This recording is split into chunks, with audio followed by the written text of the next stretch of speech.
Muito boa noite a todos os irmãos e irmãs. Obrigado, Sidney, que Deus o abençoe.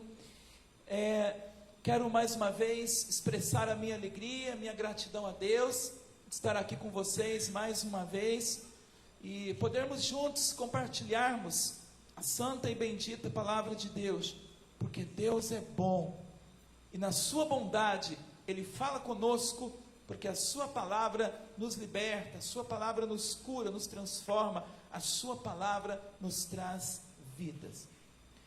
Eu queria, antes de qualquer coisa, convidar você a tomar a sua Bíblia e já abrir no primeiro livro de Samuel. Primeiro livro de Samuel, capítulo 18. Primeiro livro de Samuel, capítulo 18. E a gente vai ler o verso 6 em diante, até o 9.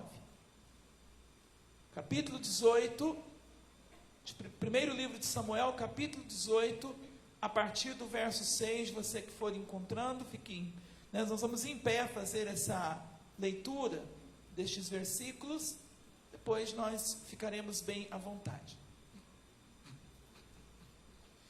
Muito bem, nos diz assim a palavra do Senhor. Eu vou estar proclamando o texto extraído da Nova Versão Internacional. Vai estar um pouquinho diferente da sua Bíblia, mas é a mesma palavra. Diz assim, a palavra do Senhor.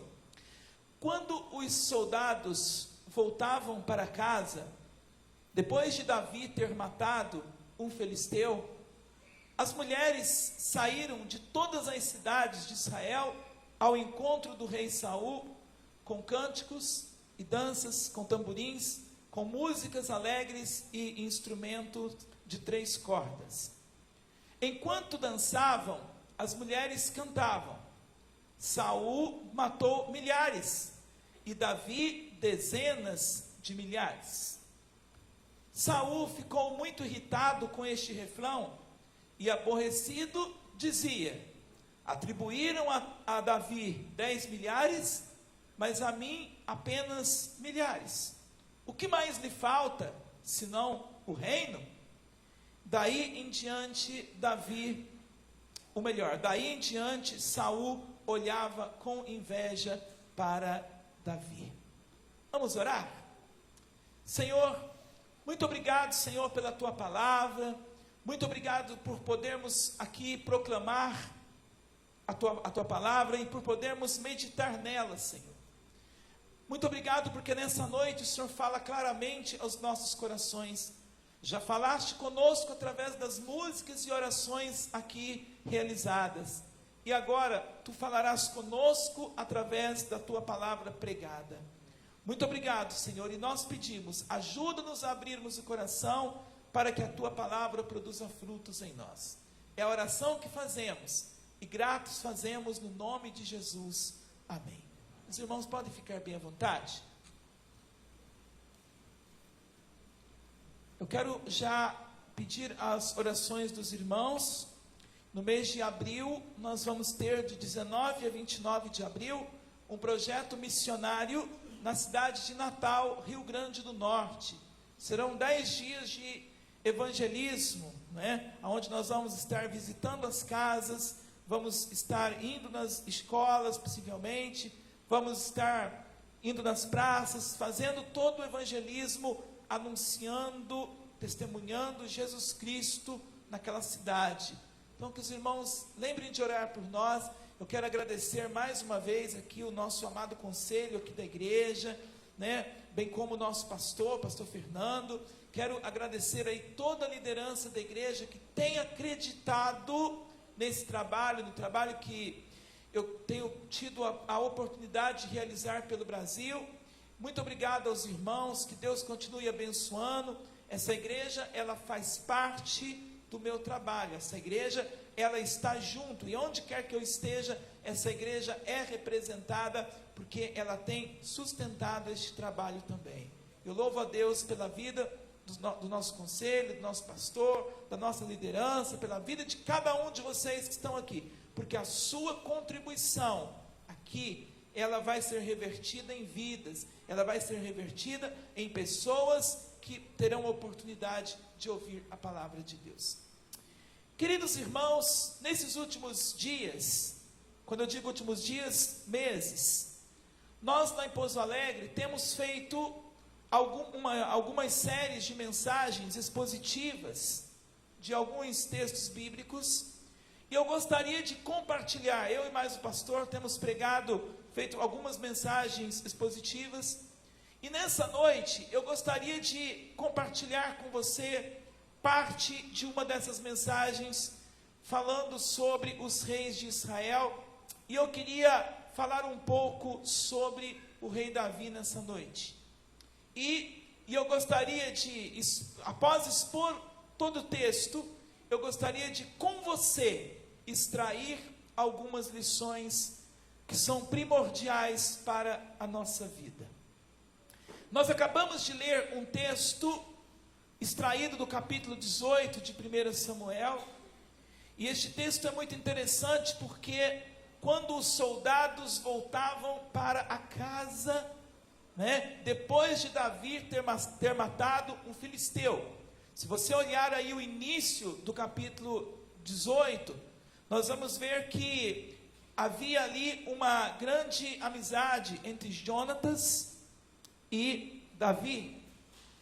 Saul, na verdade, ele tem uma certa inveja de Davi, justamente porque depois da guerra que houve com os filisteus, que na verdade Davi somente matou Golias, conforme vemos no capítulo 17, no capítulo 18, quando os soldados voltavam para casa, as mulheres saem das suas cidades ao encontro de Saul, mas ela sai gritando, fazendo o seguinte grito de guerra: Saul matou milhares e Davi matou dezenas de milhares.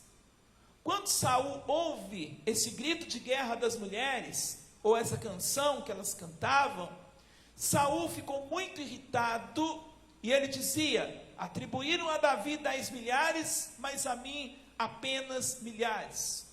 Isto causou uma certa inveja, causou um certo ciúmes no coração de Saul em relação a Davi, de modos que Saul procurava matá-lo nas oportunidades que ele tinha. Mas a gente sabe que não foi assim todo o tempo.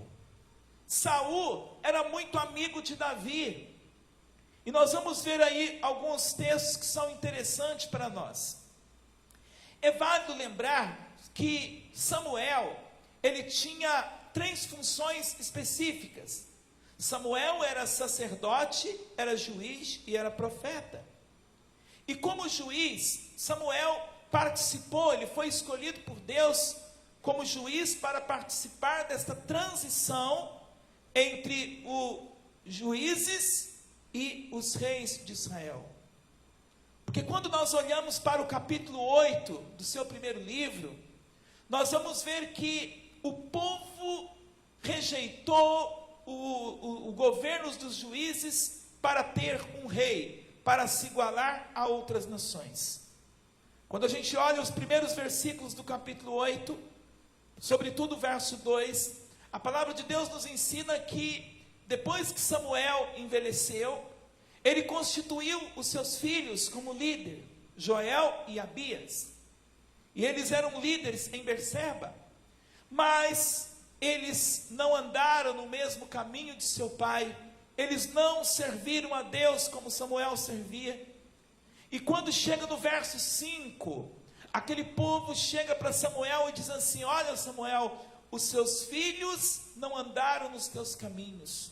Em outras palavras, os seus filhos se afastaram do nosso Deus. Agora, escolha um rei para nós, para que nós sejamos semelhante às outras nações. Escolha um rei para que governe sobre nós e vençam as nossas batalhas. Diante deste pedido do povo, Samuel se entristece e ele vai falar com Deus, porque Deus se agradava de quando os juízes governavam aquele povo. E quando Samuel vai orar entristecido e vai falar com Deus, Deus vai dizer para Samuel: Samuel, faça o que o povo está lhe pedindo. Porque não foi você que eles rejeitaram, foi a mim que eles rejeitaram como rei. E Deus ainda diz mais: esse povo, eles me rejeitam desde o dia em que eu os fiz sair do Egito. E a gente conhece toda a história, toda a trajetória do povo, como o povo, mesmo vendo os sinais miraculosos de Deus que o havia tirado com mão forte do Egito, eles murmuravam contra Deus o tempo todo. Mas Deus diz para Samuel: não foi você que eles rejeitaram, foi a mim que eles rejeitaram. Quando chega no capítulo 9, nós temos ali Saul, filho de Quis, que vai procurar então as jumentas de seu pai que havia extraviado. Mas ele vai também à procura de Samuel, porque ele acreditava que Samuel, que um homem de Deus, que naquela época era chamado de vidente, né, de acordo com a cultura deles. Então ele vai procurar Samuel, porque diziam para ele: olha, se nós encontrarmos este vidente, ele poderá nos ajudar, ele poderá dizer algo que vai nos ajudar a encontrar essas jumentas.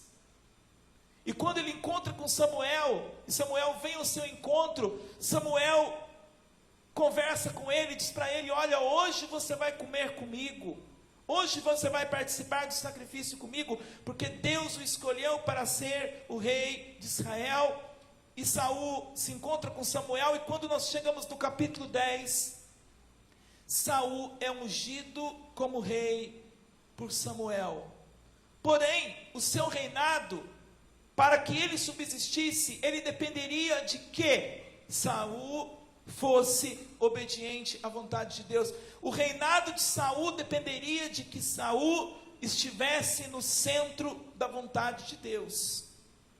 E aqui no capítulo 10 nós temos algo interessante, porque no verso 8, sobretudo, Samuel diz para Saul: olha, você vai à minha frente a Gilgal, e espere ali 7 dias, até que eu volte, até que eu diga a você o que você deve fazer.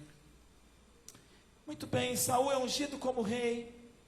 Quando a gente olha para o capítulo 12, desse primeiro livro, nós vemos ali o discurso de Samuel. Samuel que chega para aquele povo e diz assim: olha, por acaso eu defraudei algum de vocês? Eu tirei algo que lhe pertencia a vocês?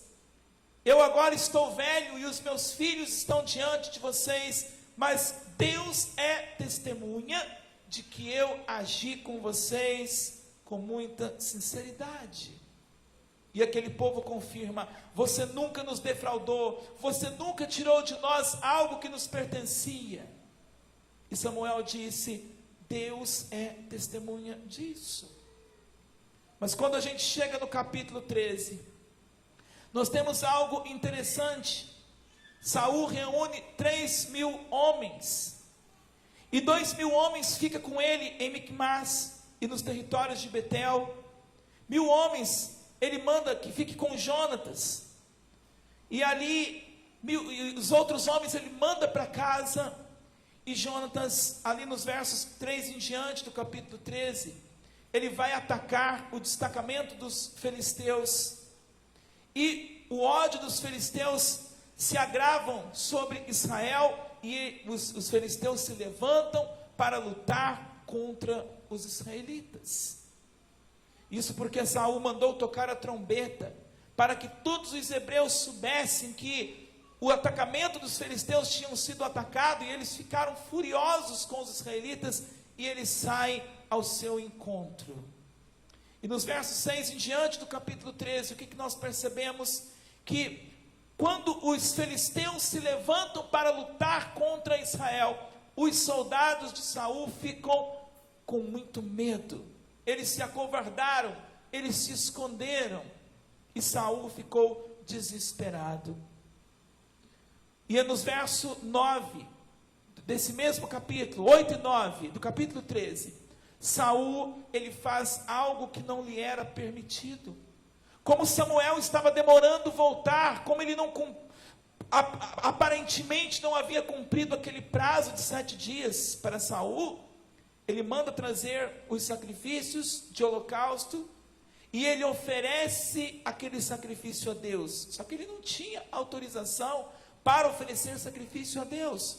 Somente os sacerdotes poderiam oferecer sacrifício. Samuel havia dito: espera 7 dias até que eu venha e diga a você o que você tem que fazer. Mas quando chega no verso 8, no auge do desespero, Saul manda trazer os sacrifícios, os holocaustos, e ele oferece a Deus. Quando ele termina de oferecer, Samuel chega e diz para ele: Saul, o que você fez?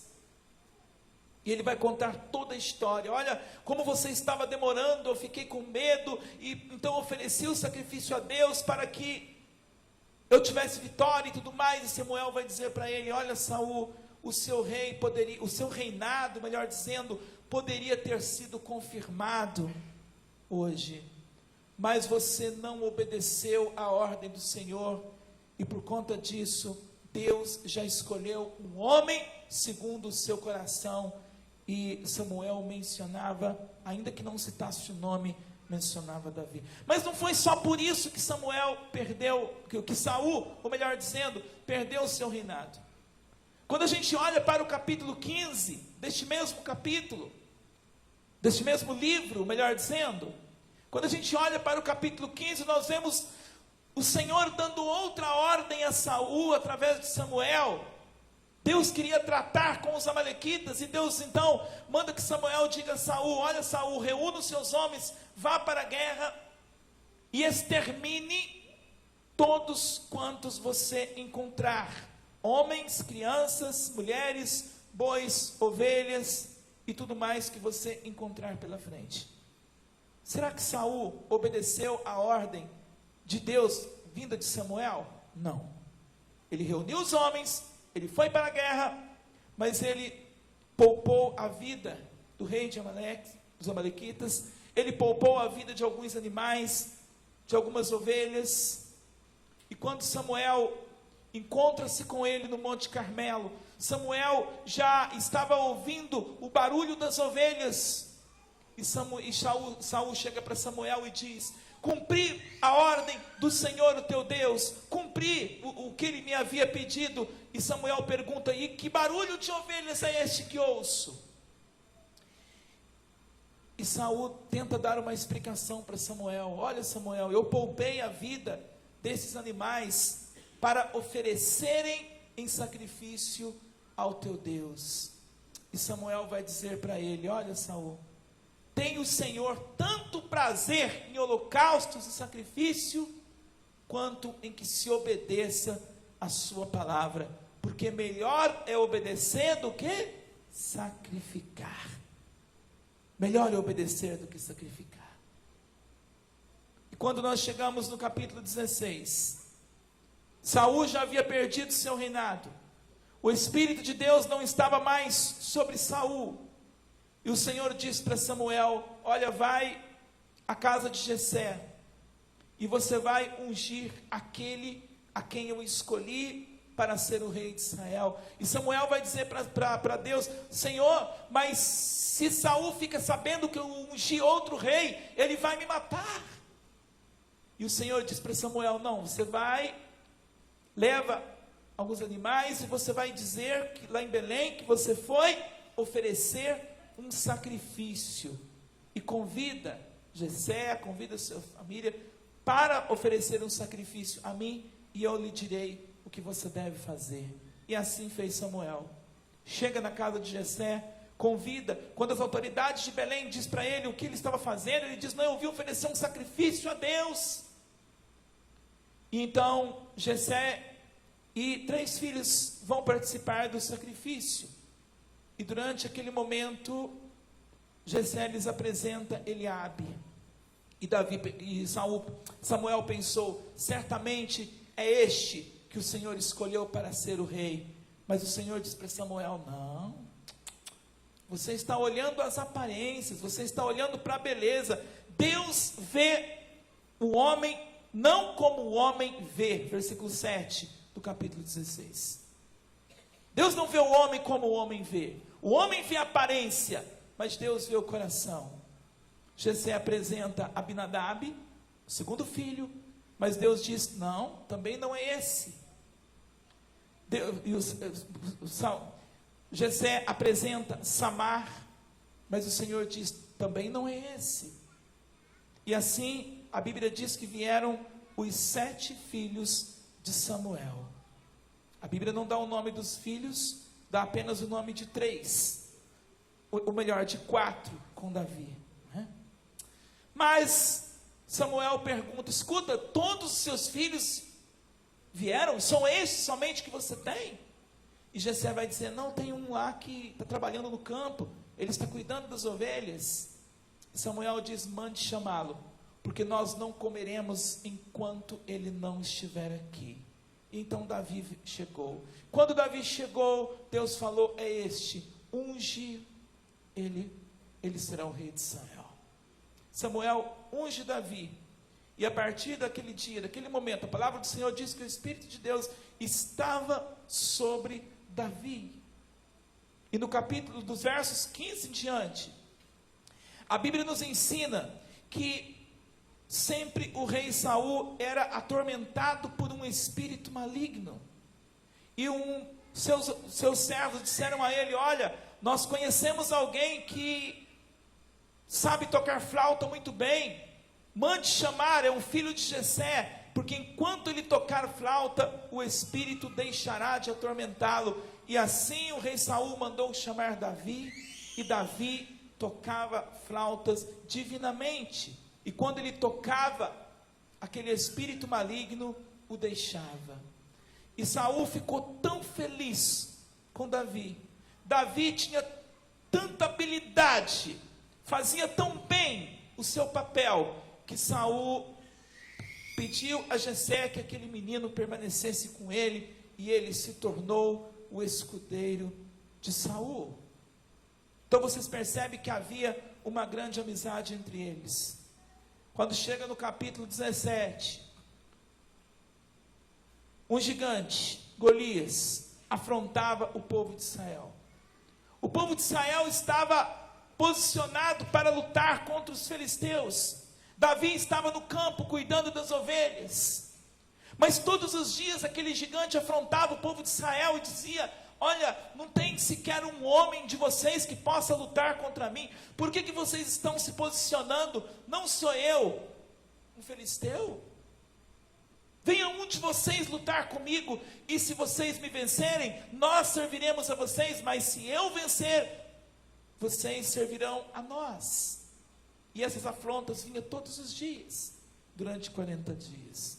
Certo dia, Jessé chama Davi e diz assim, olha, vai ver como estão os teus irmãos, leva para eles uma arroba de farinha tostada, 10 pães, e leva 10 queijos para o comandante da guarda, e me traga notícias, e traga garantia de que os seus irmãos estão bem. E Davi vai se encontrar com seus irmãos. Quando ele chega, ele deixa ali os alimentos com a pessoa responsável, ele vai ver como estavam os seus irmãos, e justamente quando Davi chega e os israelitas estão se posicionando para o campo de ataque, ele ouve as afrontas que Golias fazia ao seu povo. E Davi pergunta, olha, o que vai dar o rei? O que o rei prometeu para aqueles que salvaram a honra de Israel?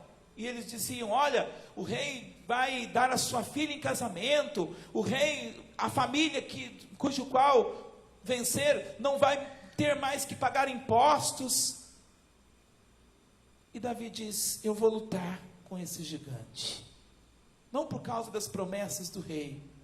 Quando Davi chega diante de Saul, para resumir a história, Saul diz assim, filho, você não pode lutar porque você é jovem, ele é experiente, ele é um guerreiro experiente desde a sua infância. E Davi então conta uma história para Saul, olha Saul, eu tomo conta das ovelhas de meu pai, e quando vem lá um leão ou um urso, e arranca alguma das ovelhas do rebanho, eu ataco-as com golpe, e quando elas se viram contra mim, eu pego elas pela juba, e com golpes vou até matá-la. O Deus que me livrou dos leões e de urso, me livrará deste incircunciso. E Davi diz uma frase muito interessante: eu vou lutar contra esse gigante, toda a terra saberá que há Deus em Israel. Davi convence o rei, e o rei diz: que o Senhor esteja contigo, e coloca todos aqueles aparatos que ele tinha, todas aquelas armaduras, aqueles escudos, aquelas roupas. Porém Davi não conseguia andar com aquilo, então ele tira tudo aquilo e simplesmente ele pega lá o seu alforje, ele vai, corre, pega 5 pedrinhas, coloca no seu alforje e vai para frente de Golias, e Golias zomba de Davi. Olha, hoje eu vou dar sua carne às aves do céu. Você está pensando que eu sou um cachorro? Para você vir a mim com paus, com pedras, com... Davi diz para ele: tu vens contra mim com lança, dardo e escudo, mas eu vou contra ti em nome do Deus de Israel, e hoje eu darei a sua carne às aves do céu, para que toda a terra saiba que há um Deus em Israel. Essa era a motivação de Davi para lutar. E Davi vai, você conhece a história, taca uma pedra, atinge a fronte de Golias. Ele cai, Davi corre, pega a própria lança de Golias, porque ele não tinha lança, corta-lhe a sua cabeça.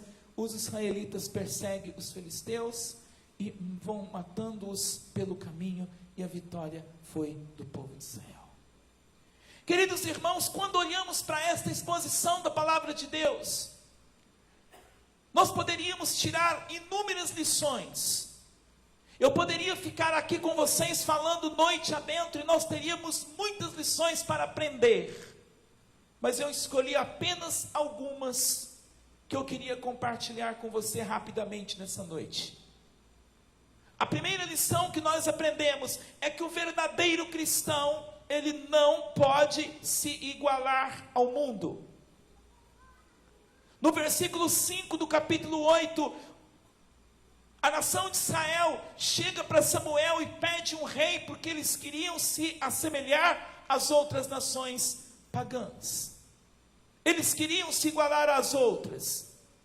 O verdadeiro cristão não pode se igualar ao mundo. E quando a Bíblia fala do mundo, a Bíblia fala em dois significados interessantes. A Bíblia fala do mundo como humanidade, e a Bíblia fala do mundo como este sistema pecaminoso no qual está inserido a nossa sociedade. Por exemplo, quando nós lemos em João 3,16, Jesus diz que de tal modo Deus amou o mundo, falando da sua humanidade eleita.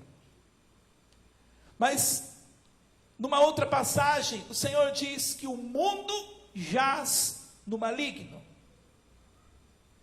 O que jaz no maligno? Esse sistema pecaminoso no qual nós estamos inseridos. E por que nós não podemos, como cristãos, nos associar a este sistema pecaminoso? Porque este sistema pecaminoso, que se chama mundo, tem virado as costas para Deus. Não tem estado no centro da vontade de Deus. O mundo vive nas trevas, e nós, como cristãos, temos em nós a verdadeira luz, que é Jesus Cristo, e não podemos nos igualar a eles. Afinal de contas, Deus nos chamou para sermos diferentes. Deus nos chamou para sermos santos, e a palavra santo significa separado. Deus nos chamou para vivermos uma vida separada, uma vida exclusiva para Ele. Hoje em dia, ser evangélico se tornou moda, e muitas pessoas estão mudando de igreja, mas mudar de igreja não muda a vida de ninguém. Nós precisamos mudar de vida, nós precisamos mudar de caminho, nós precisamos mudar a nossa mentalidade. Há muitas pessoas mudando de igreja, mas continuando do mesmo jeito, vivendo nos mesmos erros, cometendo os mesmos pecados.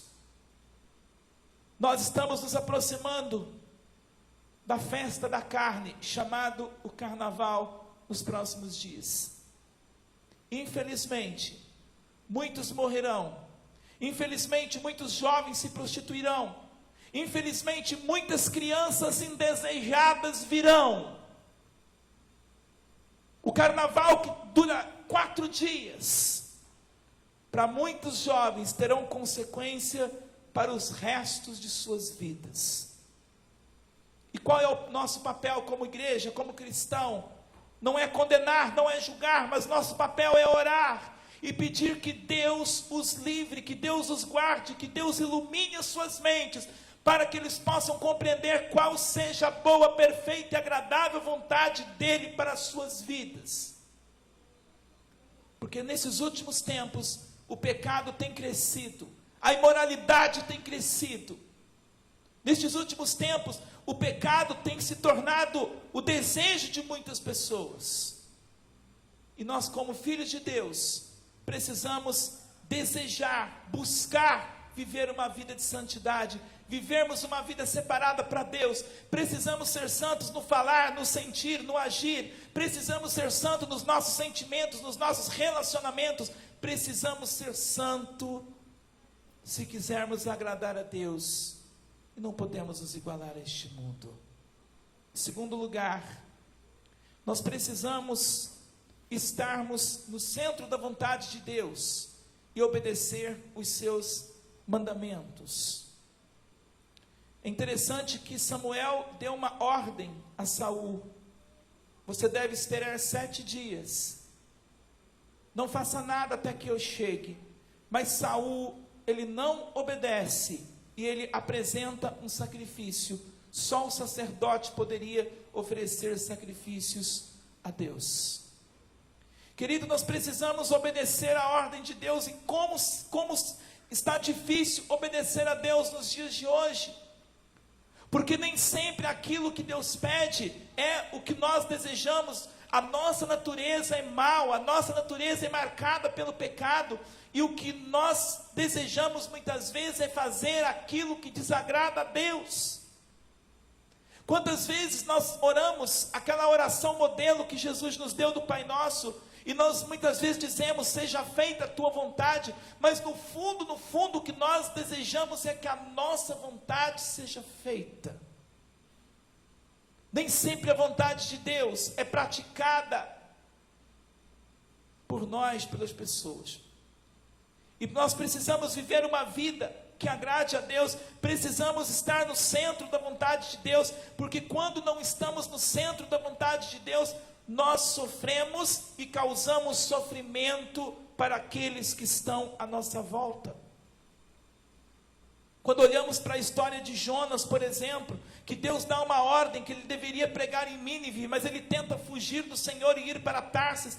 Ali no navio, uma tempestade acontece no meio da noite e quase que todos que estavam com ele perdem as suas vidas.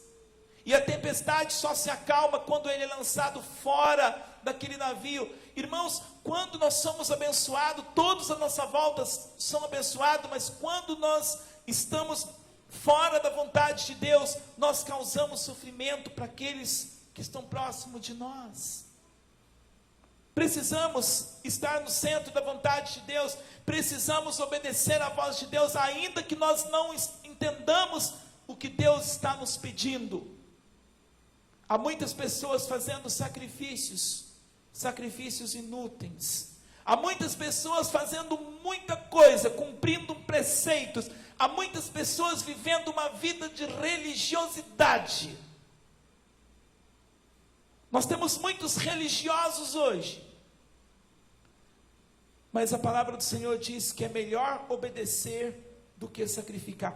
Deus não aceita um sacrifício sem obediência. E o sacrifício que Deus hoje nos pede não é um sacrifício morto, é um sacrifício vivo. Quando Paulo escreve aos Romanos, no capítulo 12, ele diz: rogo-vos, pois, irmãos, pelas misericórdias de Deus, que apresentai os vossos corpos como um sacrifício vivo, santo e agradável a Deus, que é o culto racional de vocês. O sacrifício que temos que apresentar a Deus é o nosso corpo, é a nossa vida. Temos que nos colocar no altar. E quando nós nos colocamos no altar, precisamos lembrar que nós precisamos morrer para sermos uma oferta. Toda oferta ela tem que morrer. Porém, Deus quer um sacrifício vivo. Então, que morte nós precisamos morrer? Precisamos morrer para o mundo, precisamos morrer para nós mesmos, precisamos morrer para o pecado, para que a nossa vida seja um culto agradável a Deus. Então não podemos nos igualar ao mundo, precisamos obedecer à voz de Deus e estarmos no centro da sua vontade. E em terceiro lugar, precisamos tomar cuidado com o nosso coração.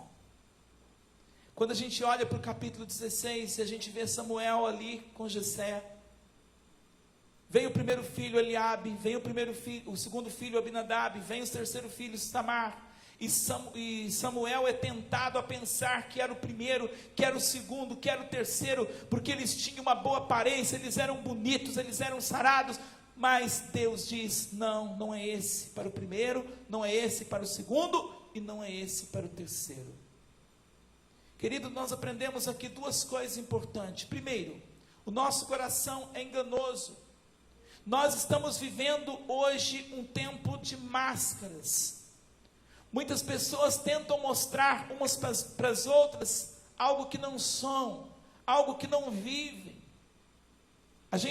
Eu tenho viajado pelo Brasil e eu tenho visto muitas vezes famílias desestruturadas, famílias que estão vivendo em frangalhos, famílias que estão vivendo em constantes contendas, mas de repente lá quando se reúnem os filhos, os amigos se juntam, faz uma selfie, tira uma foto e coloca nas redes sociais, como se tudo estivesse muito bem, sorrindo. Você olha para a foto e você diz, que família unida, mas quando você convive com elas, você vai ver que aquela unidade é simplesmente uma máscara. Por fora, um sorriso, mas por dentro lágrimas, por dentro um coração partido, machucado, ferido, um coração que precisa ser tratado e curado pelo Senhor. Muitas vezes, nós tentamos passar para os outros aquilo que nós não estamos vivendo. Aliás, ultimamente, as pessoas têm se exposto na internet. Tudo que se faz tem necessidade de colocar, de mostrar para o mundo. Sabe, queridos, nós precisamos mostrar para o mundo aquilo que de fato nós somos. O que nós somos? Filhos de Deus. O que nós precisamos ser? Testemunhas do Senhor. O que nós precisamos fazer, como o Sidney disse muito bem aqui no início, anunciar o Evangelho, pregar o Evangelho, testemunhar Jesus Cristo ao mundo. Nós vemos tantas coisas bobas nas redes sociais, quando nós cristãos deveríamos ocupar o nosso tempo em anunciar Jesus, em mostrar que a graça de Deus foi derramada sobre nós, e tudo que nós precisamos é crer nele e viver por meio dele. O mundo precisa ouvir isto. Por outro lado, nós muitas vezes olhamos para as pessoas, rotulamos as pessoas sem menos ter convivido com elas. Muitas vezes a gente olha para uma pessoa e a gente faz um julgamento dela sem conhecer, apenas pelo olhar que temos delas. Queridos, o nosso coração é enganoso e nós precisamos olhar as pessoas como Deus vê. Nós precisamos olhar as pessoas com amor, nós precisamos olhar as pessoas como alguém que precisa ser acolhidas, como alguém que precisa ser amadas, como alguém que precisa sentir a presença de Deus, porque o mundo está cansado deste evangeliqueixe que nós fazemos, o mundo está cansado dessas expressões, Jesus te ama, Deus te ama, você é importante para Deus. O mundo está querendo sentir o amor de Deus através de nós, o mundo está querendo sentir a presença de Deus em nós, o mundo precisa ver Deus em nós. Por isso, mais do que falar, nós precisamos fazer, mais do que falar, nós precisamos viver, porque o Espírito Santo habita em nós, e se Deus está em nós, então nós podemos e devemos fazer a diferença. E para concluir, queridos, quando chega ainda no capítulo 17, Davi, ele vence o gigante, não para ganhar moral com o rei, Davi vence o gigante não para ser beneficiado com as promessas que o rei havia feito. Ele diz assim: eu vencerei Golias para que toda terra saiba que há Deus em Israel. Nós precisamos viver uma vida para Deus. E tudo que nós fazemos deve ter como objetivo honrar o nome do Senhor. Lá no seu trabalho, na sua empresa, na sua escola, você precisa honrar o nome do Senhor. As pessoas precisam olhar para você e ver que você é um servo de Deus. Se você faz um bom trabalho, as pessoas vão honrar o Deus a quem você serve. Se você faz a diferença na sua escola, as pessoas vão honrar o Deus a quem você serve. O apóstolo Paulo, escrevendo à comunidade de Colossos, no capítulo 3, verso 17, ele diz assim: tudo quanto você fizer por obras ou palavras, façam em nome do Senhor, dando ao Pai por ele graças. Não importa quem é o seu chefe, não importa quem é a pessoa responsável por você no seu trabalho, você não está trabalhando para ele ou para ela, você está trabalhando para Deus, e você deve trabalhar como se realmente estivesse trabalhando para Deus, porque é isto que você faz.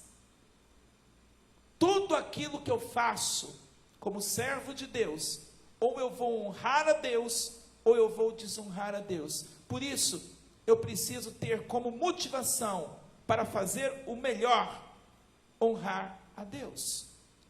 Se eu canto, eu devo procurar cantar melhor. Se eu prego, eu devo procurar estudar mais e pregar melhor. Se eu visito, eu devo fazer isso da melhor maneira possível. O que nós fizermos, precisamos fazer com excelência, porque nós somos testemunhas do Senhor, nós somos olhados, nós somos vigiados aí pelo mundo afora. E eu quero concluir dizendo: as pessoas estão olhando para você, e muitos seguirão os seus rastros. As pessoas estão olhando para você. O verdadeiro cristão, ele nem precisa falar muito, porque as pessoas conseguem ver, conseguem sentir a presença de Deus na vida dele, na vida dela. Portanto, seja um homem fiel, uma mulher fiel a Deus. Não queira se igualar ao mundo, não queira viver no pecado. Esteja no centro da vontade de Deus. Viva uma vida para Deus. Dê o seu melhor na obra de Deus. Honre com a sua vida o nome do Senhor. Pai, muito obrigado, Senhor. Te louvamos, ó Deus, por podermos proclamar a Tua palavra. Te louvamos, ó Deus, por lições maravilhosas que nós podemos tirar da Tua palavra. E muitas outras que não foram ditas e que o Senhor está colocando nos nossos corações nessa noite. Muito obrigado, Pai. Ajuda-nos a vivermos uma vida santa. Ajuda-nos a vivermos uma vida que agrade a Ti. Ajuda-nos, ó Deus, a sermos verdadeiras testemunhas do Senhor, a honrar o nome do Senhor onde quer que estejamos, Pai. Que todos quantos olharem para nós, que possam ver e sentir em nós a Tua presença, e que olhando para nós, eles também queiram viver para Ti. Abençoe a Tua igreja, o Teu povo, e que nós possamos ter uma semana abençoada, no centro da Tua vontade. Em nome de Jesus é que oramos e Te agradecemos. Amém.